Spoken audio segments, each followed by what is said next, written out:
اعوذ باللہ من الشیطان الرجیم بسم اللہ الرحمن الرحیم. عزیزان من ذرا آگے ہونا. مجھے ابھی یہ یاد آیا کہ حال ہی میں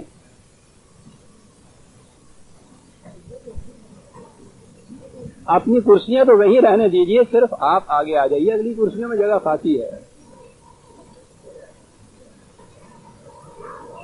حال ہی میں نئے احکام جاری ہوئے ہیں، اگرچہ ان میں بات یہ ایسی واضح تو نہیں کہ درس کی ایک مجلس میں جو گھر کے اندر ہو اس میں بھی اس کی اجازت ہے یا نہیں، لیکن چونکہ بات واضح نہیں ہے ہم نے کوشش کی ہے کہ اس کی کلیریفیکیشن ہو جائے. تو جب تک یہ بات واضح نہ ہو جائے کہ یہ استثناء ہے، ایکسیپشن ہے، اس میں یہ ہو سکتا ہے، تو احتیاط کا تقاضا یہی ہے کہ ہم اس کو ابھی استعمال نہ کریں. تو میرا خیال ہے آئندہ درس تک ہمیں شاید واضح ہو جائے یہ بات کہ یہ کیا ہے. بسم اللہ الرحمن الرحیم.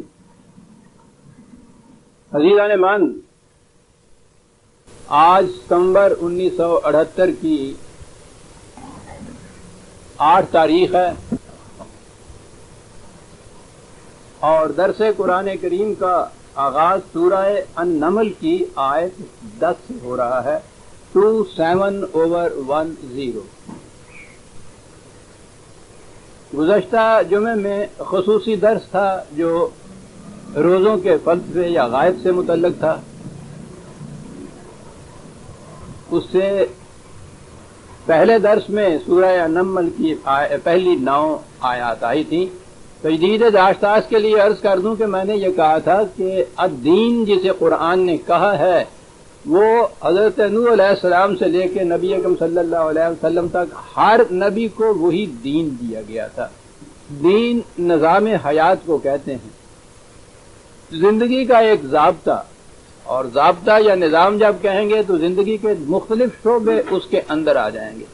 اور مکمل دین جب ہوگا تو پھر یہ ہے کہ کوئی گوشہ اور شعبہ زندگی کا ایسا نہیں رہے گا جس کے متعلق اس دین میں ہدایات یا احکام موجود نہ ہوں. ہر رسول وہی دین لے کر آتا تھا.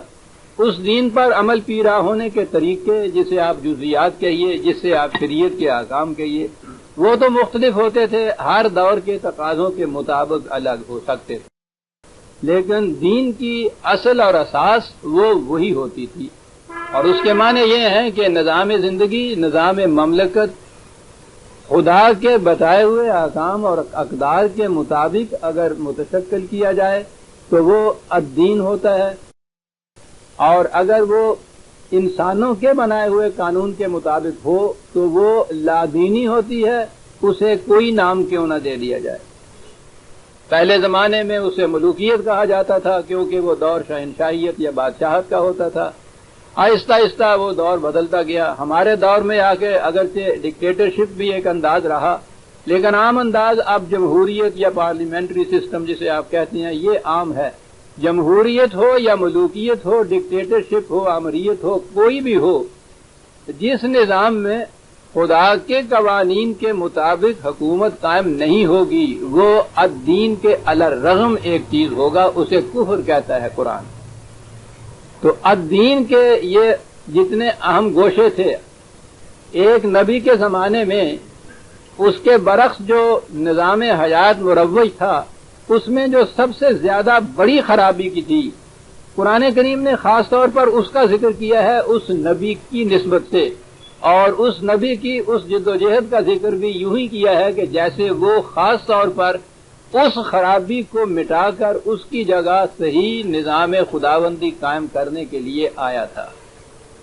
یہی جتنے بھی انبیاء کرام کے تذکرے قرآن میں ہیں، اقوام سابقہ کی جتنی داستانیں ہیں، وہ اسی کشمکش کے مختلف شعبے یا گوشے ہیں کہ فلاں نبی کے زمانے میں یہ جو انسانوں کا وضع اور قائم کردہ نظام تھا، اس کے فلاں گوشے میں یہ خرابی بڑی نمایاں طور پر ابھری ہوئی تھی اور اس نبی نے اسے دور کیا.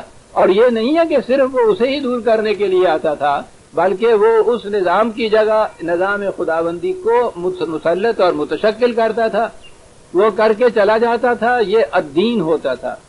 اور اس کے بعد مخالفین نہیں مخالفین تو اس کے زمانے میں اس کی مخالفت کرتے تھے اور مزاحمت کرتے تھے، اس کے بعد خود اس نبی کے پیرو نام لیوا وہ اس دین کو پھر سے انسانوں کے وضع کردہ نظام میں بدل دیتے تھے۔ فرق یہ ہوتا تھا کہ اب یہ ملوکیت کی بجائے پیشوائیت آ جاتی تھی۔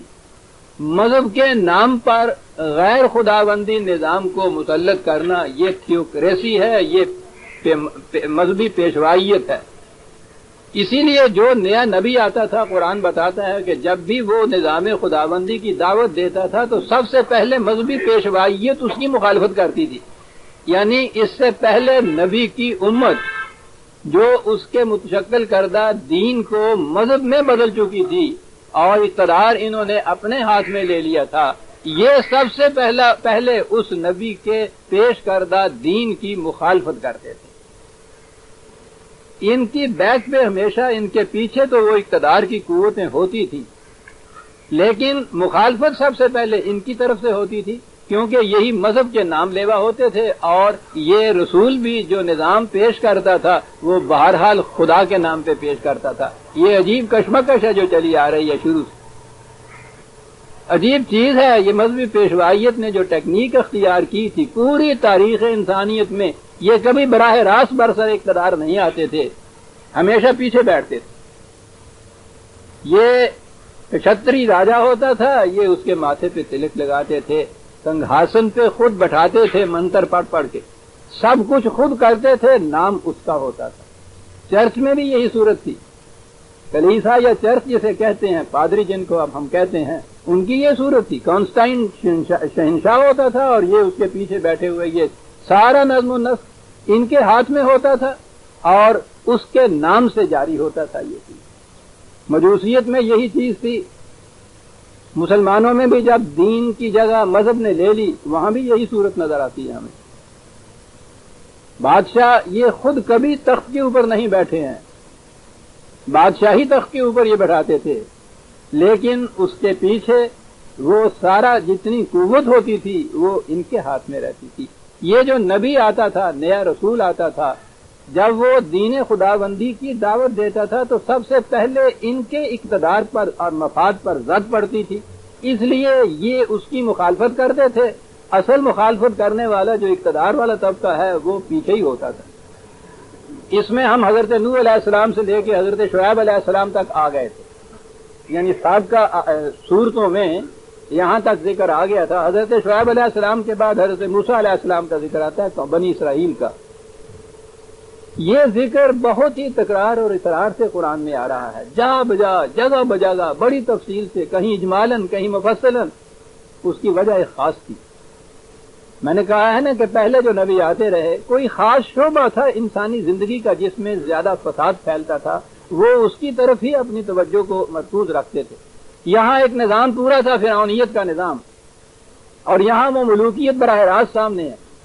یہاں ہم دیکھیں گے کہ مذہبی پیشوائیت، اس کا نمائندہ حامان ہے، وہ حامان کو بلاتا ہے فرعون، جب وہ دیکھتا ہے کہ اس کی سیاست ناکام ہو گئی ہے حضرت موسیٰ کے مقابلے میں، تو پھر وہ اس حربے کے طور پر وہ مذہبی پیشواؤں کو بلاتا ہے اور ان سے کہتا ہے کہ تم ذرا اس سے بھیڑو، مناظرے کرو، مباحثے کرو، اس میدان میں یہ شکست کھا جائے گا تو کام ہوگا، میرے پاس کی بات تو ہے نہیں یہ جو کچھ کہہ رہا ہے۔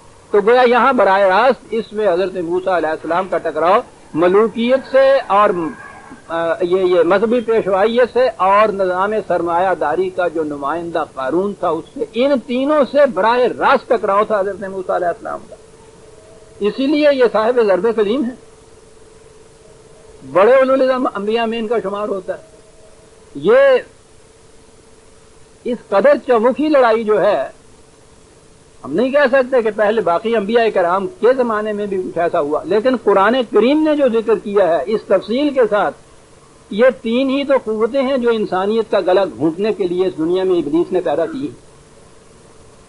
ان میں سے ایک ایک قوت بھی کچھ کم خون آشام نہیں ہوتی، لیکن جہاں یہ تینوں قوتیں یکجا جمع ہو جائیں، مقابلے میں وہ قوم بنی اسرائیل کہ جن میں ملوکیت یا فرعونیت کی ٹیکنیک یہ ہوتی ہے کہ وہ معصوم قوم میں ابنائے قوم پیدا نہ ہونے دے، ایسے انسان نہ پیدا ہوں جو ذرا سر اٹھا کر چلیں ان کو ذبح کرتے ہیں. یہ نہیں ہے کہ گلا کاٹ دیتے. ذبح کے معنی ہی ہوتے ہیں کہ ان کو کمزور کر دینا، ضعیف کر دینا، ناتوا کر دینا، ذلیل کر دینا، ان کا کوئی مقام نہ رہنے دینا معاشرے کے اندر. اور جن لوگوں کے اندر عورتوں کی صفات ہوتی تھی، چوڑیاں پہنے ہوئے، جنہیں ہم آج کے محاورے میں کہتے ہیں، میری بیٹیاں بہنیں معاف رکھیں، میں یوں نہیں کہہ رہا عورت کے مقابلے میں، میرے نزدیک تو قرآن نے مرد اور عورت میں مدارج میں کوئی فرق ہی نہیں رکھا، محاورتاً جیسے وہ کہتے ہیں. آج بھی ہمارے ہاں وہ بات چلی آتی ہے، جہاں ہمارے ہاں کی خواتین کی طرف سے احتجاج ہوتا ہے مردوں کے خلاف کہ تم نے کچھ نہ کر دکھایا، یہ اب بھی چوڑیاں بھیجتی ہیں پارسل کر کے ان کو. یہ محاورہ ہے، یہ آپ اپنی کمزوری کا اعتراف نہیں اس میں کرتی، بلکہ ان کے محاورے میں جواب ان کو دیتی ہیں. وہ بھی یہ کہتے ہیں دشمن کے مقابلے میں کہ ہم چوڑیاں پہنے ہوئے نہیں ہیں. تو یہ جو قرآن میں آیا ہوا ہے نا کہ وہ یذبحون ابناءہم ویستحیون نساءہم، تو یہ بات نہیں ہے کہ ان کے بیٹوں کو وہ ذبح کر دیتا تھا اور ان کی لڑکیوں کو زندہ رکھا کرتا تھا. یہ تو محاورے کی گفتگو ہے. ابنائے قوم کو کبھی ابھرنے نہیں دیتا تھا، ورنہ اگر وہ بنی اسرائیل کے بیٹوں کو ذبح کرتا تو حضرت موسیٰ کے زمانے میں لاکھوں کی تعداد کی یا کم از کم ہزارہ کی تعداد تو تورات بھی بتاتی ہے. یہ کہاں سے آ جاتے یہ؟ تو ملوکیت تو یہ تھی کہ اس معقوم قوم کے اندر ایسے افراد کو ابھرنے نہ دیا جائے کہ جن میں کچھ بھی حمیت اور غیرت کا احساس ہو، اور مقرب بنایا جائے، پیٹرونائز کیا جائے ان لوگوں کو ان میں سے جن میں خوئے مردانگی کا فقدان ہو. ملوکیت یا فرعونیت جسے قرآن نے کہا تو ضرب المثل ہو گئی ہے فرعونیت. اس کی ٹیکنیک یہ ہوتی ہے، وہ اگر ساری قوم کو ذبح کر کے ختم کر دے تو وہ حکومت کس کے اوپر کرے گا؟ ختم ہی اس نے کر دینا تھا. تو حضرت موسیٰ علیہ السلام کا مطالبہ کیا تھا؟ یہی تھا کہ ارسل نہ بنی اسرائیل، میں کچھ نہیں کہنے کے لیے آیا، تمہاری حکومت تمہیں مبارک. میں تو یہ کہہ رہا ہوں کہ یہ قوم بنی اسرائیل جس پہ تم نے اتنے مظالم روا رکھے ہیں، ان کو اجازت دو کہ میرے ساتھ چلے جائیں، میں ان کو نکال کے لے جاتا ہوں کسی دوسری جگہ، تمہیں کچھ نہیں کہتا. کہا ہاں ٹھیک ہے، مجھے کچھ نہیں کہتے. معقوم باقی نہ رہے تو حاکم کہاں رہ سکتا ہے؟ وہ حکومت کس پہ کرے گا؟ یعنی حاکم کا تصور ہی نہیں ہے معقوم کے بغیر. آپ جسے آج اتنا دور کہہ رہے ہیں آزادی کا، ان کے مقابلے میں کہ ہم بہت پیچھے چھوڑا ہے فرعونیت کو، آپ دیکھیے تو صحیح، بدل کے بھیس زمانے میں پھر سے آتے ہیں. اگرچہ پیر ہے آدم جواں ہیں لاتو منات. یہ آپ کی انتہائی ڈیموکریسی جو ہے اس میں کہ 51 ووٹس والے اگر نہ رہیں حکومت ختم ہو جاتی، اپوزیشن کو زندہ رکھا جاتا ہے. کوشش ہوتی ہے کہ اقلیت میں رہیں. 49 جو ہیں، میں 51 کیا گیا غلط، 49 والے جو اقلیت کے اندر ہوتے ہیں ان کی کوشش یہ ہوتی ہے کہ 2 ووٹ کسی طرح سے کھینچ لیں اور 51 ہو جائیں. ان کی کوشش یہ ہوتی ہے کہ 49 سے 48 رہیں. یہ کیا ہے؟ یہ اگر موجود نہ رہیں تو حکومت ہی نہیں ہو سکتی. یہ وہی اقلیت ہے نا جسے وہ محکوم کر کے پکارتے تھے. یہ جو کتنے ہی برسر حق کیوں نہ ہو اس ڈیموکریسی میں 48 ووٹ والے آسمانی سچائیاں لے کے بھی کیوں نہ آئے ہوئے ہوں، ان کو 51 والوں کا حکم ماننا پڑتا ہے اور انہیں نہیں ماننا پڑتا.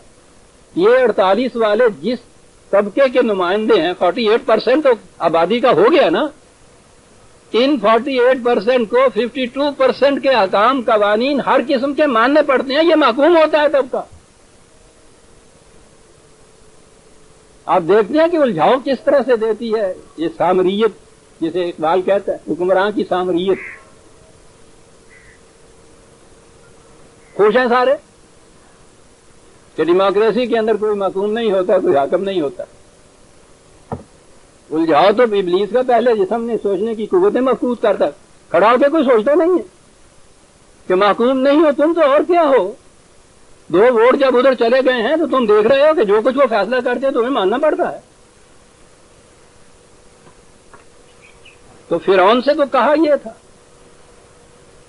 تو فرعونیت یہ تھی جب وہ یہ مختلف مقامات پہ یہ چیزیں آ چکی ہوئی ہیں، ہر جگہ میں نے بیان کیا، آئندہ بھی آئیں گی، ہر مقام پہ میں یہ عرض کروں گا. سیاست کے میدان میں بھی جو چیزیں، جو دلائل پیش کیے ہیں حضرت موسیٰ علیہ السلام نے واقعی ان کا توڑ نہیں تھا، آج بھی اس کا توڑ نہیں، اور یہاں جب وہ ہار گیا تو اب پھر وہ لے آیا وہ جو حربہ ہے، مذہب کو لے آیا۔ تاریخ پاکستان میں ہم پہ یہ بیتی ہوئی ہے، ہندو انگریز دونوں جب شکست کھا گئے تھے، قائد اعظم تھے، تو پھر جیسا انہوں نے مجھ سے فرمایا تھا اور انہوں نے کہا تھا کہ اب یہی مخالفت جو ہے ہندو انگریز کی اب قال اللہ اور قال الرسول کے اباؤں میں آئے گی، یہ بڑا خطرناک محاذ ہوگا۔ تو پھر حامان بلایا گیا تھا نا، آؤ مناظرہ کرو ان کے ساتھ، اس میں اس کو شکست دو۔ وہ قرآن کہتا ہے کہ وہ جو دلائل حقہ تھے، خداوندی دلائل، وہ تو اژدہا کی طرح نگل گئے ان کے فریب کی رسیوں کو، ان کے دلائل کام کیا دے جاتے، وہ کوئی نہ اژدہا تھا نہ رسیاں پھینکی جا رہی تھی، وہاں یہ چیز ہوئی تھا۔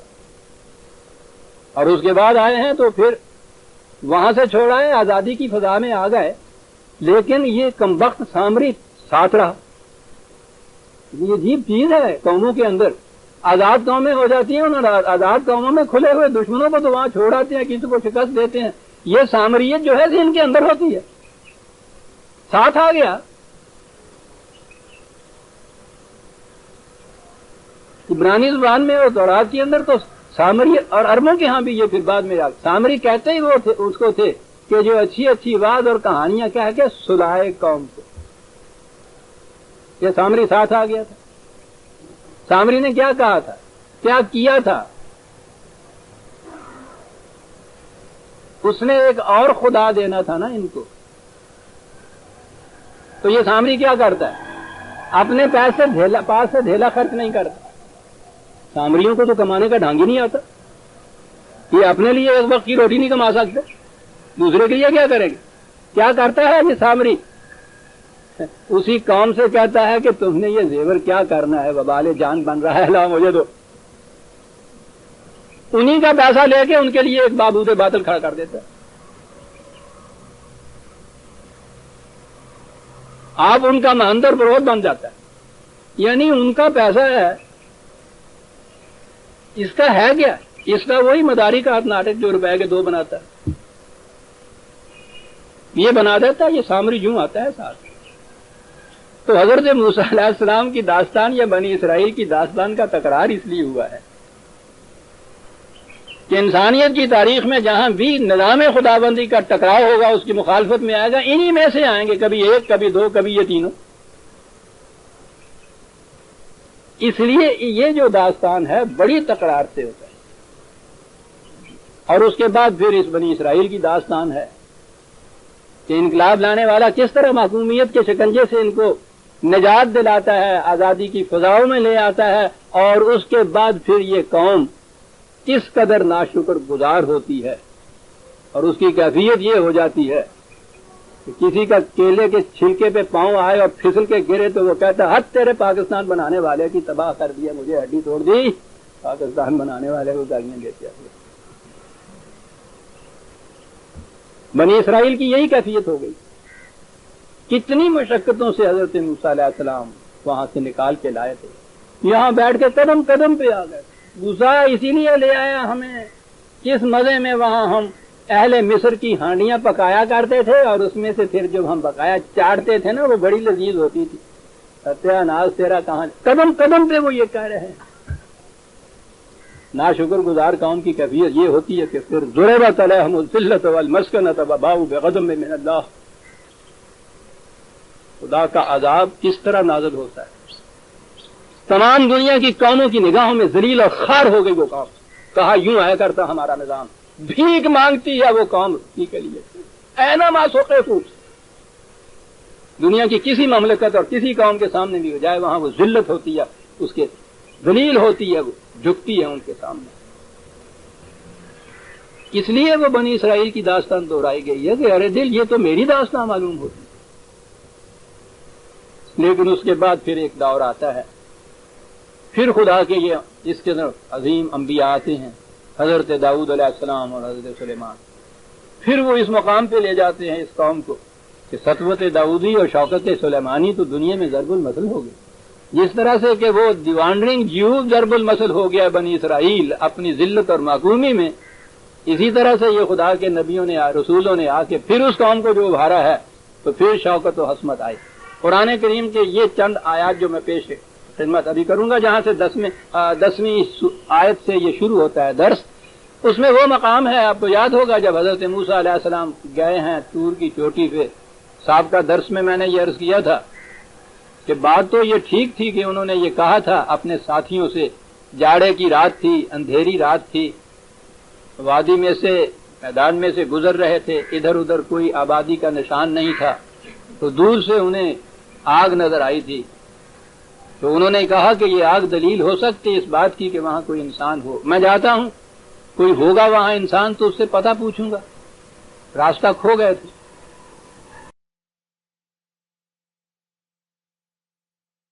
اور اگر یہ نہ ہوگا تو کم از کم کچھ تھوڑے سے الاؤ کے لیے آگ ہی لے آؤں گا، تم تاپ تو لوگے رات کو۔ رسول کے پیش نظر انسانیت کی دونوں ضرورتیں ہوتی ہیں، وہ راہ گم کردہ انسانیت کے لیے ہدایت اور رہنمائی کی تلاش میں بھی کرتا ہے، جیسے رسول اللہ صلی اللہ علیہ وسلم کے متعلق اور ہر نبی کے متعلق ہے، وَوَجَدَكَ ضَالًّا فَهَدَىٰ، یہ حضرت موسیٰ علیہ السلام کا وہ دور تھا۔ ہمارے ہاں ترجمہ کیا جاتا ہے کہ ہم نے تمہیں گمراہ پایا اور ہدایت دی۔ رسول اپنی پہلی زندگی میں گمراہ نہیں ہوتا، دال کے معنی ہوتا ہے تلاش حقیقت میں سرگرداں پھرنا۔ گمراہ تو وہ ہوتا ہے جو غلط راستے پہ مطمئن ہو کے چل نکلتا ہے، رسول رسالت سے پہلے بھی غلط راستے پہ مطمئن نہیں ہوتا، اس سے مطمئن نہیں ہوتا لیکن صحیح راستہ اس کے سامنے نہیں ہوتا۔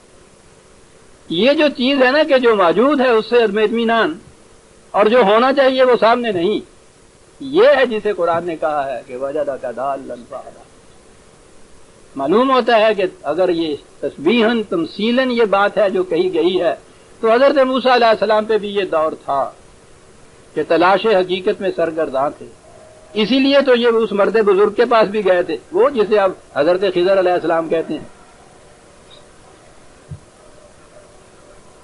یہ نبوت سے پہلے کا دور ہے، اور یہ خصوصیت ہے ایک نبی کی، اور واقعی جس انسان نے مستقبل میں کچھ بننا ہو اس کی کیفیت یہ ہوتی ہے کہ اپنے دور میں جو غلط چیزیں ہوتی ہیں وہ اس پہ مطمئن نہیں ہوتا، کہتا ہے یہ تو مجھے پتہ نہیں ہے یہ حقیقت ہے کیا، لیکن یہ میں کہہ سکتا ہوں کہ یہ حقیقت نہیں ہے، تو یہاں سے اگلا مقام جو ہے وہ آسان ہو جاتا ہے۔ تو حضرت موسیٰ علیہ السلام بہرحال ایک طرف ہدایت کے لیے بھی یہ گئے کہ میں اگر وہاں کوئی انسان ملتا ہے تو راستے کا پتہ پوچھتا ہوں، اور نہیں تو پھر وہ طبی ضروریات بھی جو انسانیت کی ہے ان کو بھی پوری کرتا ہے نبی یا خدا کا نظام۔ یہ طبی ضرورت تھی کہ سردی لگ رہی ہے تو چلو وہاں سے آگ ہی لے کے آؤں گا، دونوں ضرورتیں تھیں نا اس وقت ان کی، صحیح راستہ ملے اور سردی سے بچاؤ ہو۔ تو آپ نے دیکھا کہ رسول کا نظام کس طرح دین اور دنیا دونوں کو اکٹھا کرتا ہے۔ کہنے کے تو یہ دو فکرے ہیں قرآن کے حضرت موسیٰ کی زبان سے کہ میں جاتا ہوں انسان کوئی وہاں ہوگا ایسا جس کو معلوم ہو راستہ تو راستہ پوچھوں گا، نہ ہوگا تو کم از کم آگ تو تھوڑی سی لے آؤں گا۔ رسول دونوں چیزیں مہم پہنچاتا ہے انسانیت کے لیے، چھٹرتی ہوئی انسانیت کے لیے حرارت کا سامان بھی کرتا ہے، اور راستہ بھولی ہوئی انسانیت کے لیے صحیح راستہ بھی تلاش کرتا ہے۔ ان تمثیلات میں قرآن یہ باتیں بیان کرتا ہے تو ہم تو سچ مچ کا وہ عصا، لاٹھی، اور اس کے بعد اژدہا، اور اس کے بعد رسیاں، وَأَلْقِ عَصَاكَ فَلَمَّا رَآهَا تَهْتَزُّ كَأَنَّهَا جَانٌّ وَلَّىٰ مُدْبِرًا وَلَمْ يُعَقِّبْ۔ جب وہ ہم نے اس کو احکام دیے، ضابطہ دیا، نظام کی شکلیں دیں اور کہا کہ جاؤ فرعون کی طرف، انه طغى، وہ تو بہت بے باک اور سرکش ہو گیا، سیلاب کی طرح بفرتا ہوا چلا جا رہا ہے، جاؤ روکو، کھڑے ہو گئے۔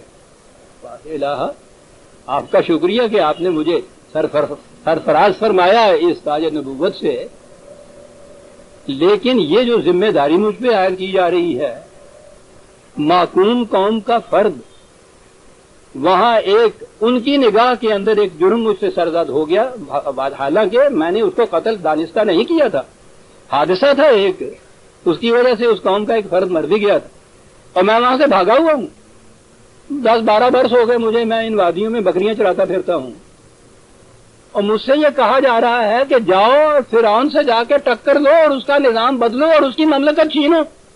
بار الہ جرت تو میں نہیں کہہ سکتا یہ کرنے کی. بندہ ناچیز و تعمیر بیابانے نگر کروں گا کیسے یہ کچھ. خائف ہوئے. بہت بڑی ذمہ داری ہے. یا موسیٰ لا تخف, بہت بڑی چیز ہے. اور یہ ہے وہ اتنی بڑی ضمانت جس کی بنا پہ وہ اتنے بڑے عظیم پروگرام کے لیے تیار ہو جاتا ہے. لا تخف کہا ہے یہاں کیونکہ یہ محسوس طور پر سامنے آنے والی چیز. نبی اکرم صلی اللہ علیہ وسلم جب غار حرا میں غار ثور میں تھے, ہجرت کی رات جسے ہم کہتے ہیں قرآن نے کہا ہے, وہاں بھی یہ ایک کسی قسم کا خطرہ, وہ خطرہ سچ مچ کا سامنے نہیں آیا تھا. میں اس لیے کہہ رہا ہوں کہ آپ کو معلوم ہو کہ قرآن کے الفاظ کا انتخاب کیا ہوتا ہے. یہاں جو چیز کہی جا رہی ہے وہ سچ مچ کا محسوس ایک فرعون ہے, اس کا نظام ہے, اس کے فوج ہے, اس کے لشکر ہے. اس کے لیے تخف کہا. خوف قرآن کے عربی زبان میں بھی, عام طور پہ قرآن میں بھی, محسوس خطرات جو ہوتے ہیں ان سے بچنے کے لیے, ان کی وجہ سے جو تاثر پیدا ہوتا ہے وہ ہوتا ہے خوف. وہاں جو تھا مکے کو چھوڑ کے وہاں سے آئے ہیں, راستے میں حفاظت کے لیے ایک غار میں پناہ لی ہے, جہاں آگے جانا ہے مستقبل کے متعلق کچھ معلوم نہیں کہ وہاں کیا ہوگا.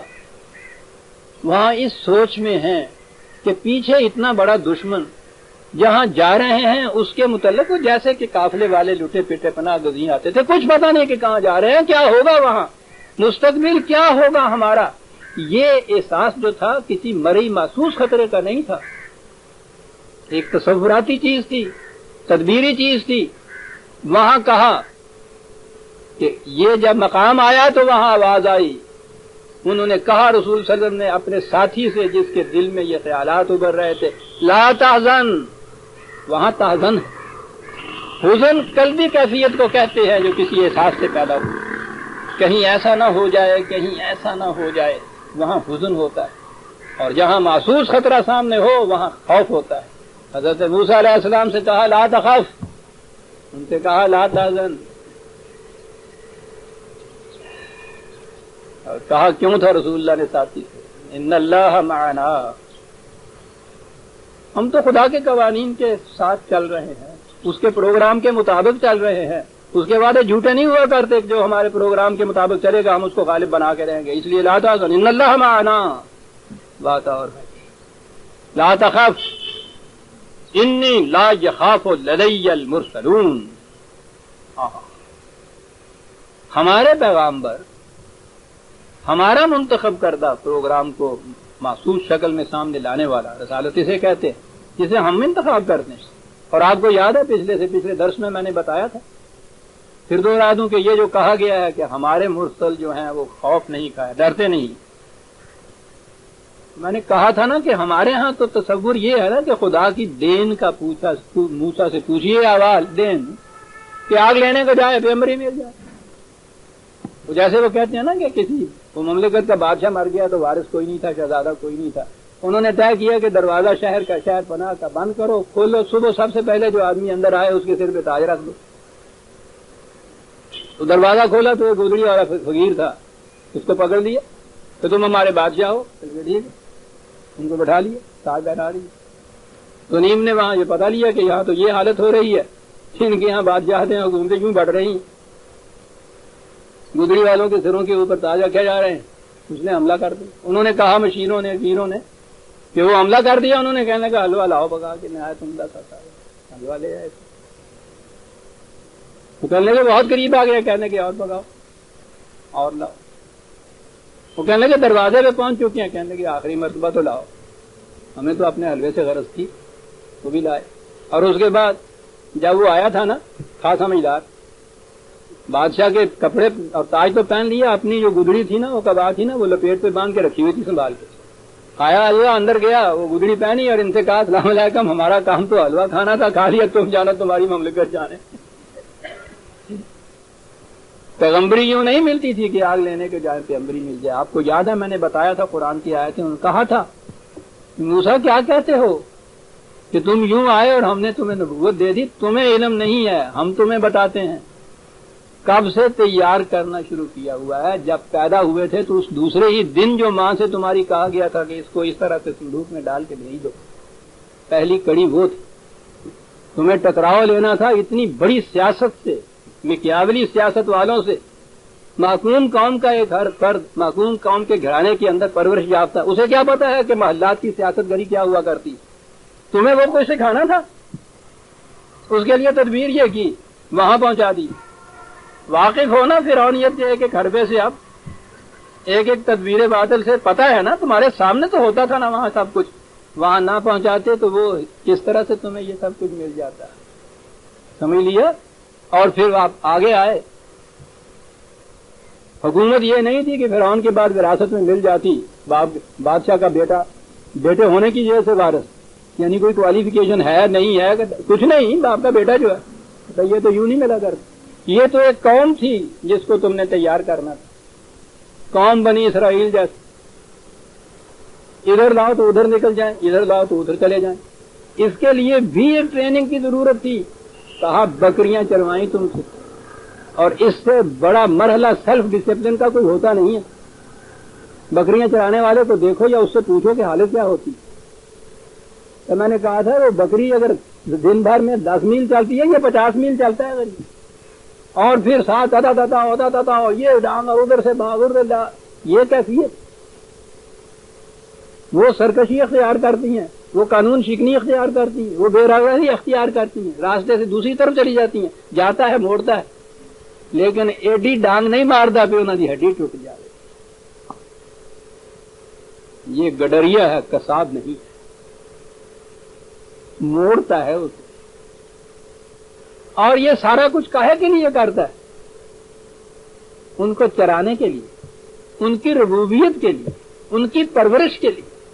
ڈسپلن بھی سکھاتا ہے، پرورش بھی کرتا ہے۔ بڑا سخت مرحلہ ہوتا ہے بکریاں چرانے کا مرحلہ۔ آپ کو یاد ہوگا میں نے عرض کیا تھا، حضرت عمر رضی اللہ تعالیٰ عنہ کے زمانے میں گورنر تھے، ان کے متعلق معلوم ہوا کہ بعض معاملات کے اندر وہ ذرا حدود کی کچھ خاص احتیاط نہیں برتتے۔ انہیں بلا لیا، کہا کہ معلوم ہوا ہے یہ کچھ واقعات ہیں، یہاں کچھ تھوڑی سی لغزش ہوگی۔ انہوں نے کہا نہیں، لغزش نہیں، ہماری ٹریننگ میں فرق ہے ابھی کچھ۔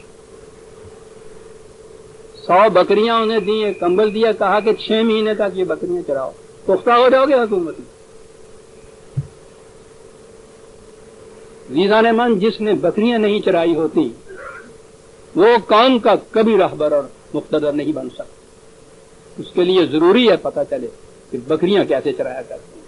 قوم کے افراد تو بکریاں ہوتی، بھیڑیا یہ نہیں ہوتا۔ ٹھیک ہے اپنے ساتھ ایک اس نے کتا رکھا ہوتا ہے، وہ بھی مخالف کا جو وہ دشمن ہوتا ہے اس کی حفاظت کے لیے ہوتا ہے، یہ نہیں اس لیے ہوتا کہ بکریوں کو پاڑ کھائے۔ اس کا کتا کبھی بکری کو نہیں پھاڑ کرتا، یہ گڈریے کا کتا رکھا ہوا ہو 12 برس تک سب یہ کچھ۔ تو قرآن نے یہ سارے ذکر کرنے کے بعد کہا کہ موسیٰ ان کٹھالیوں میں سے تمہیں گزارا اور اس کے بعد جیت علامت، پھر کہیں جا کے تم ہمارے پیمانے پہ پورے اترے اور تمہیں نبوت دے رہے ہیں، تم کہہ رہے ہو کہ میں آگ لینے کو آیا اور نبی بنا دیا۔ ہم یوں نہیں نبوت بانٹا کرتے۔ تو رسالت کا فریضہ، اللہ اکبر۔ اس بے چارگی کے عالم میں محکوم قوم کا فرد حکم دیا جاتا ہے کہ جاؤ فرعون کی طرف، لو ٹکر اس سے۔ تو اس لیے یہ کہا کہ لا یخاف لدی المرسلون، یہ لفظ ہے مرسلون۔ یہ جو ہے نا ہمارے ہاں کی وہ ترجمے تفسیر کے ساتھ اس نے کہا لامیہ نے کہ یہ لاٹھی پھینکو، وہ ڈالی تو وہ اژدہا بن گیا، اژدہا بنا، انہوں نے دیکھا وہ اتنا بڑا سانپ ہے، بھاگ گئے۔ ارے کبھی 12 برس تک جنگل میں وادیوں میں ڈریا بکریاں چرانے والا وہ سانپ کو دیکھ کے بھاگا کرتا؟ یوں ہی اگر کہو کہ سانپ ہی تھا۔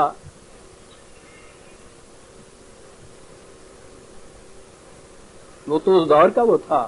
آج بھی ہمارے دور کے گاؤں کے لوگ ہیں، سانپ کو ڈر کے تو ہم بھاگتے ہیں، شہری اس کی آواز سے بھاگ جاتے ہیں۔ سانو ڈراؤن واسطے سی سی کا بھی ہوں گی، سب پاویں نہ ہی ہوئے۔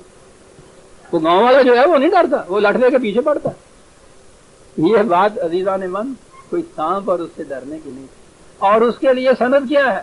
لا یخاف لدی المرسلون، رسول کی حیثیت سے اسے کہا گیا ہے کہ رسول تو اس طرح سے نہیں ان چیزوں سے ڈرتے. تو رسالت اور سانپ کا تو کوئی تعلق نہیں ہے نا. ورنہ اگر یہ بات صرف سانپ ہوتی ڈرنے کی تو کہنے کی بات یہ تھی کہ میاں تیرے ورگا گبرو تو سب کو ڈرتا پیا ہے. اور گبرو والی گل نے کہی لدی المرسلون. قرآن کریم یوں سمجھ میں آتا ہے عزیزان مان کہ وہ کیا چیز سی جس سے کہا کہ جسے ہم ایک فریضہ جس کے ذمہ ڈالتے ہیں، تفویض کرتے ہیں، ایک ذمہ داری ہماری طرف سے وہ آتی ہے اور ہم اس کی ضمانت دیتے ہیں کہ لا تخف. تو ایسا شخص جو ہے اس کو تو خوف کھانے کی کوئی بات نہیں ہوتی. یہاں تو وہ سیاں بھے کوتوال، آپ ڈر کاہے کا؟ تو کوتوال کا بھی اگر وہ ساتھی کوئی ہو جائے تو وہ کہتے ہیں ڈر کوئی نہیں. خدا جس کے ساتھ ہو تو کہتا ہے اس سے مرسل کا لفظ یہاں آیا عزیزان من، اس لیے یہ سانپ نہیں ہے جسے کہا جاتا ہے. خیر لا یخاف لدی المرسلون. آگے ایک ذکر ہے الا من ظلم ثم بدل حسنا بعد سوء فانی غفور الرحیم. عام طور پہ اس کا ترجمہ آپ دیکھیں گے تفسیروں میں بھی، ہمارے ہاں مرسل جو رسول ہیں وہ نہیں خائف ہوتے. آگے کہا ہے کہ بجوز ان کے جس نے ظلم کیا ہو، کہیں زیادتی کی ہو کہیں، اور اس کے بعد پھر اس نے اس زیادتی کو، اپنی غلطی کو حسنات سے تبدیل کر دیا ہو، تو کہتے ہیں کہ ہاں وہ ڈرا کرتے ہیں. اندازہ لگائیے، قرآن خود یہ کہتا ہے کہ جس نے کبھی کوئی کس سے لغزش ہو گئی، اس کے بعد اس نے اس کا اعتراف کیا اور اس کا ازالہ کر دیا، تلافی کر دی حسنات کے ذریعے سے، تو وہ پہلی چیز جو تھی وہ محو ہو گئی، مٹ گئی. ان الحسنات لیذھبن السیئات. لغزشیں کہیں ہو جاتی ہیں تو وہ مٹ جاتی ہیں اس سے کہ اس سے زیادہ بہتر اچھا کام کیا جائے. تو قرآن تو سند دیتا ہے کہ حسنات جب کہیں عمل میں آ جائیں تو اس سے جو سیئات پہلی ہوتی ہیں وہ مٹ جاتی ہیں. تو جس نے اس طرح سے اپنی سیئات کو مٹا دیا ہو حسنات سے تو اس کو تو ڈرنے کی بات ہی نہ رہی. قرآن تو سند اس کی دیتا ہے. اب یہ کہتے ہیں کہ نہیں رسول تو نہیں ڈرا کرتے، ڈرا کرتے ہیں وہ کہ جن سے کبھی کوئی ظلم ہو گیا، زیادتی ہو گئی، ثم بدل حسنا. خود ہی قرآن کا کہ اس نے پھر اس کے بعد حسنات سے اپنی اس لغزش کا ازالہ کر لیا، وہ ڈرا کرتے ہیں ہم سے. جس نے ازالہ کر لیا وہ ڈرا کرتے ہیں. ڈرتے کون سے نہیں ہیں؟ ظلم بھی کیا ہے، ازالہ بھی نہیں کیا، کالا کی کرنا. قدم قدم پہ نظر آتا ہے عزیزان من. مجھے اسی لیے درس آتا اپنی قوم پہ جو ترجموں سے اس قرآن کو سمجھتے ہیں. اسی مقام پہ اگر یہ کہا جائے کہ نہیں صاحب ڈرتے تو وہ ہیں کہ جن سے کبھی زیادتی ہو گئی اور پھر اس نے ثم بدلا حسنا. اگر تو یہ ہوتا نا کہ ان سے زیادتی ہوئی اور پھر اس کی تلافی نہیں کر سکے، وہ ڈر کرتے ہیں مکافات عمل سے. جنہوں نے اس کی تلافی کر لی ہے، اور قرآن دوسرے مقام پہ سند دیتا ہے کہ اس کے بعد اس پہلے جن کا لغزش کا نشان تک باقی نہیں رہتا، وہ کیوں ڈرے؟ یہ معنی نہیں. اس کے معنی ہے کہ نہ تو ہمارے ہاں رسول جو ہیں جن کو ہم اتنی بڑی ذمہ داری سونپتے ہیں وہ ڈرتے ہیں، نہ ہی وہ لوگ. یہ ہے اس کا ترجمہ الا من ظلم. یہ ہے عربی.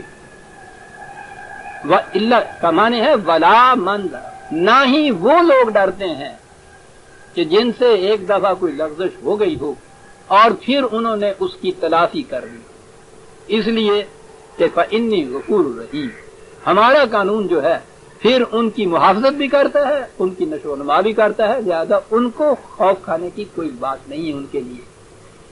وہ تھا نا حضرت موسیٰ علیہ السلام کے ذہن میں یہ بات کی بھی ہوگی کہ میں وہاں غلطی سے ایک شخص کو مار آیا ہوا ہوں اور وہ ممکن ہے میں جاؤں تو وہ پھر مجھے اشتہاری مجرم سمجھ کے گرفتار کر لیں اور یہ کچھ کرے. ذہن میں ہوگا.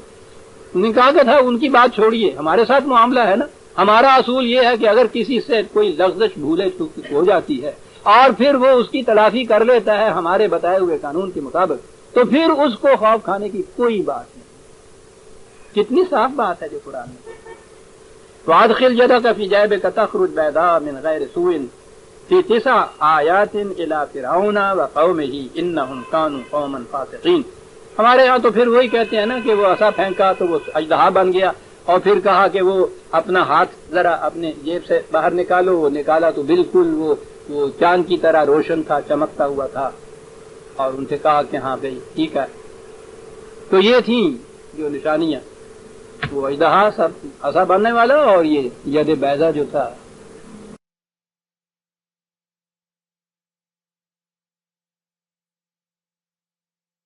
کیسے سمجھا جاتا ہے بات، یہ سمجھانے والا یہ اقبال.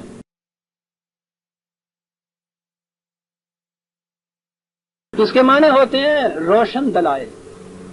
جب بھی کوئی رسول آتا ہے یا انقلابی پرسنالٹی آتی ہے، قرآن کہتا ہے کہ وہ پہلے آ کے قم فانذر، جلال ہوتا ہے اس کے اندر. یہ نہ کرو گے تو تباہ ہو جاؤ گے، برباد ہو جاؤ گے، خدا کا غضب آ جائے گا. پہلی چیز یہ ہوتی ہے، اس میں بڑا جلال ہوتا ہے. اور اگر تم نے یہ کر دیا تو پھر تمہاری پچھلی لذتیں ساری معاف ہو جائیں گی. برکات اور خوشگواریاں اور سعادت مندیاں، سرفرازیاں تمام تمہارے حصے میں آئیں گے. کس قدر ٹھنڈک ہے اس میں، کس قدر جمال ہے اس کے اندر. ہر رسول جو آتا ہے، ہر انقلابی جو آتا ہے، بشرطے کہ وہ فرعون نہ، خدا کا بھیجا ہوا رسول، اس کے دو فریضے ہوتے ہیں. ایک انذار ہوتا ہے، وہ آگاہ کرتا ہے غلط روش کے تباہ کن نتائج، اور وہ بشیر ہوتا ہے، وہ بشارتیں دیتا ہے خوشگوار نتائج سے خدا کے قانون کے مطابق زندگی بسر کرنے. پہلا حصہ جلال ہوتا ہے، دوسرا جمال ہوتا ہے. وہ جو ہے وہ اژدہا بننے والی جو بات کہی گئی ہے، وہ پہلا پہلو ہے اس کا. اس سے کہنا ہے کہ کھا جائے گا خدا کا قانون مکافات تمہیں، اور اگر تم نے اس کی تلافی کر لی، یہ درخشندہ نتائج ہیں اس. کیا کہتا ہے آپ کو پتا ہے؟ ملت بیضا کہتے ہیں امت مسلمہ، یہی لفظ ہے وہ بیضا جسے کہتے ہیں، درخشندہ، چمکنے والی، روشن. خدا نے اپنے کلام کو نور کہا ہے. جو بھی خدا کے ان قانون کے مطابق زندگی بسر کرتا ہے، اس کی پیشانی کے اندر قسمتیں جگمگ جگمگ کرتی ہوئی آ جاتی ہیں، مطلع انوار ہو جاتی ہیں. یہ ہے ملت بیضا. یہیں سے لیا ہے ان لوگوں نے. اس انداز سے وہ مسلمان سے کہتا ہے نور قدیمی خود را بیفروز.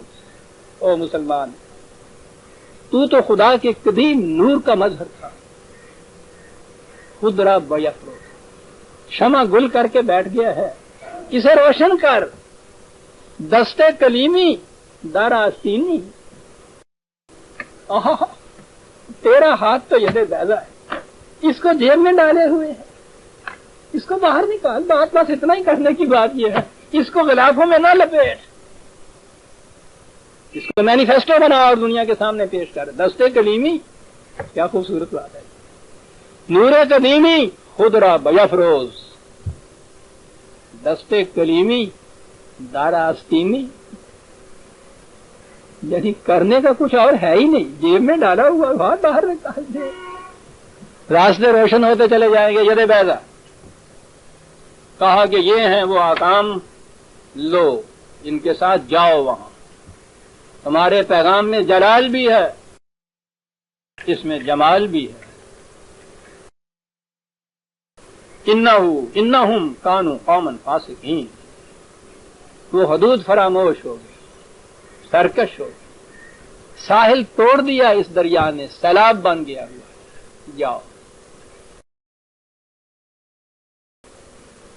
آپ دیکھیے کہ صاحب کتنی بڑی ذمہ داری تھی. وہ ذمہ داری جس کے متعلق نبی کریم صلی اللہ علیہ وسلم کو بعد میں یہ کہا گیا وَوَضَعَ عَنْكَ وِزْرَكَ الَّذِي أَنْقَضَ ظَهْرَكَ. کتنا بڑا احسان ہے رسول، وہ بوجھ کے جس نے تیری کمر توڑ دی ہوئی تھی، وہ بوجھ ہم نے اٹھا لیا. رسول کی کمر ٹوٹ جاتی ہے پروگرام جب یہ ملتا ہے. کتنی بڑی چیز ہے صاحب کہ آخری زندگی کا ایک ایک سانس اس میں بسر کر دینا. صعوبات، مشقتیں، مخالفتیں، مزاحمتیں، میدان جنگ، ان میں ساری زندگی گزر جا رہی ہے. کہا جائے گا کہ اور لوگ بھی تو یہ کہتے ہیں انقلاب لانے والے، وہ سب کچھ کرتے ہیں کہ آخر میں اقتدار ان کے ہاتھ میں آتا ہے. یہ سب کچھ کرتا ہے اور اقتدار بھی اپنے ہاتھ میں نہیں دیتا، اس کا اقتدار کام کرتا ہے، اس کا محکوم بن کے جیتا ہے. کون سا انسینٹو ہوتا ہے اس کے پاس؟ ایک پیسہ نہیں دینا اس میں سے، حوالی نہیں. اقتدار ایک چیز ہوتی ہے جس کی ہوس یہ سب کچھ کرا دیتی ہے. اتنی بڑی قربانیاں جیسے کہتے ہیں لوگ دیتے ہیں اقتدار کے لیے، یہ کچھ کرتے ہیں. اقتدار بھی نہیں مل رہا اس کے اندر. تو اقتدار تو ایک طرف رہا، وہاں تو اعلان کرایا جا رہا ہے کہ ان سے کہہ دو کہ اگر میں نے بھی کبھی خدا کے کسی قانون کی خلاف ورزی کی تو میں اس کے عذاب عظیم سے ڈرتا ہوں. تم پہ تو خالی شاید عذاب ہی آئے گا، مجھ پہ تو عذاب عظیم آئے گا. جتنی بڑی ذمہ داری.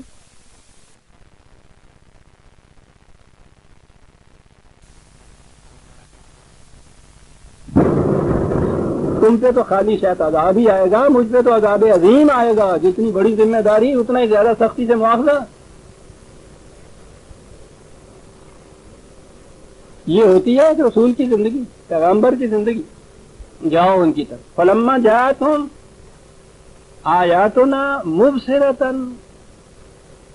ایسی روشن دلائل لے کے وہ وہاں گیا ان کے پاس. مبصرۃ کہا جس سے بصیرت ان کی جو ہے روشن ہو جائے. یہ اژدہا والی بات نہیں تھی. وہ اگر وہ لاٹھ پھینکتے اپنا عصا اور وہ بنتا اژدہا تو وہ بصیرت ان کی روشن ہوتی. اور تو رہنی سہنی جڑی بینائی ہے وہ بھی دور ہو جاتی ہے، سپ نظر آ جاتے نہ ہو جانا. مطلب مبصرتن.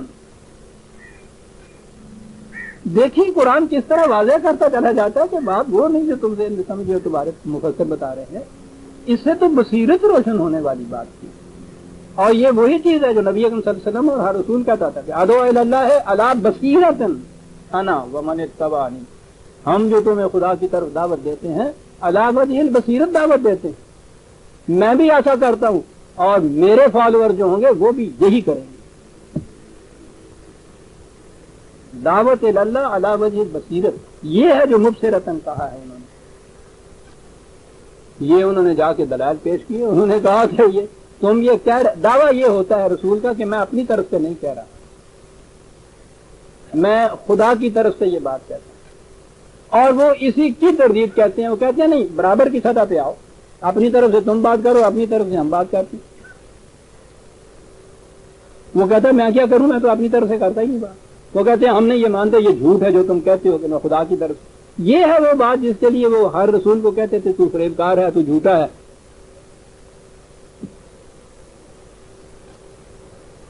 یہ خدا کو الگ کر کے کس طرح سے خود آئے، پھر تو یہ اور وہ دونوں ایک جیسے ہو گئے.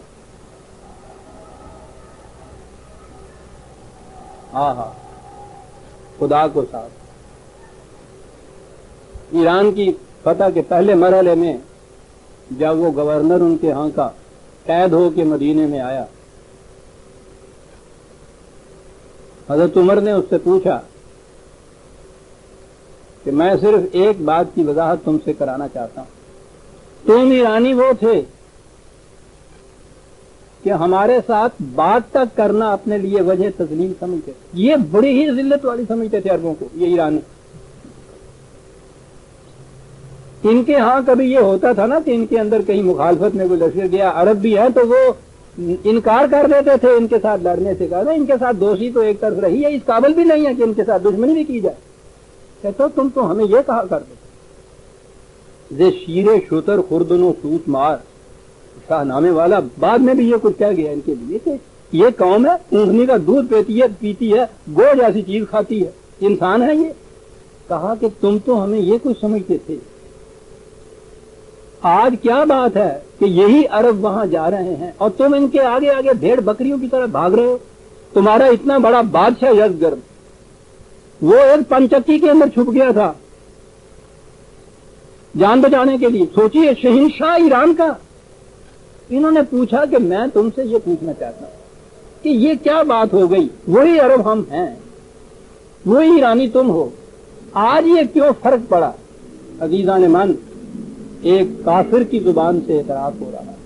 کہنے لگے عمر بات بڑی صاف ہے، پہلے تم اور ہم سامنے آتے تھے، ہم ایرانی ہوتے تو تم عرب ہوتے تھے، برابر کی یہ بات ہوتی تھی. اب جو تم آتے ہو تو ہم تو وہی اکیلے ایرانی ہوتے ہیں، تم عرب ہوتے ہو، تمہارے ساتھ خدا ہوتا ہے. یہ ہمارے ساتھ نہیں ہوتا.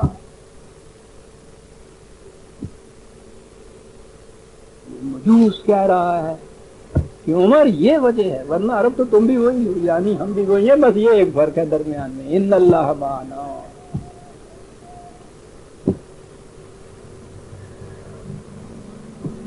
یہ بات وہ کہتے تھے کہ خدا کو بیچ میں سے الگ کر کے آؤ پھر مقابلے میں.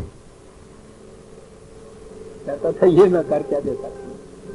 اس لیے وہ یہ جو نا حاضر سحر مبین، یہ نہیں کہ یہ جادو ہے، عربی زبان میں سحر، وہ تو ہم نے بعد میں اس بات کو یہ کہا ہے، فریب کو کہتے ہیں، ایسا فریب جو بظاہر پتہ نہ چلے، وہ مکیاولی سیاست والا فریب جو ہوتا